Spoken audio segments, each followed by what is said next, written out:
अस्सलाम वालेकुम नाज़रीन। ड्रामा सीरियल रंग महल की नेक्स्ट आने वाली एपिसोड में आप देखेंगे कि मापारा की दादी अम्मा मापारा के पास आती है और उससे कहती है कि बेटा अब हम यहाँ से चले जाना चाहिए और हम यहाँ से अभी ही निकलते हैं। जैसे ही मापारा ये बात सुनती है तो दादी अम्मा को कहती है कि दादी अम्मा क्या हो गया, आप ऐसी बातें क्यों कर रहे हैं। तो दादी अम्मा मापारा को कहती है कि अब सुहेल को इस घर का पता चल चुका है और बहुत ही बड़ा मसला बन सकता है। ये बात सुनकर मापारा दादी अम्मा को कहते हैं कि दादी अम्मा अब मैं वो नहीं रही, आप परेशान ना हो, मैं खुद देख लूँगी सुहेल को। अब आपने इस किस्म की कोई भी बात नहीं करनी, अब मैं उनका सामना अच्छी तरह से कर सकती हूँ, आप परेशान बिल्कुल भी ना हो। इस एपिसोड में आप ये भी देखेंगे कि राइड सुहेल के पास आता है और उससे कहता है कि आप मापारा को मिलने के लिए क्या वहाँ पर गए थे।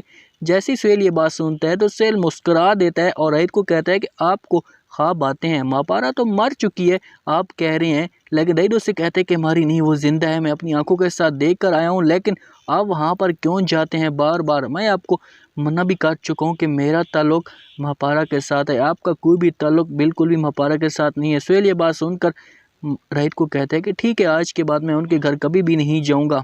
सुहेल मापारा के पास आता है और उससे कहता है कि मापारा तुम्हें जो चीज़ भी चाहिए मैं तुम्हें देने के लिए तैयार हूँ, बस तुम एक दफ़ा मेरे पास आ जाओ और राइड का बिल्कुल भी नाम ना लो। ये बात सुनकर मापारा सुहेल को कहती है कि तुम्हारी दौलत में मैं थूकती हूँ, मुझे तुम्हारे पैसों की बिल्कुल भी ज़रूरत नहीं और ना ही मैं तुम लोगों के पास आऊँगी। ये सब आप आगे आने वाली एपिसोड में देखेंगे। शुक्रिया, अल्लाह हाफ़िज़।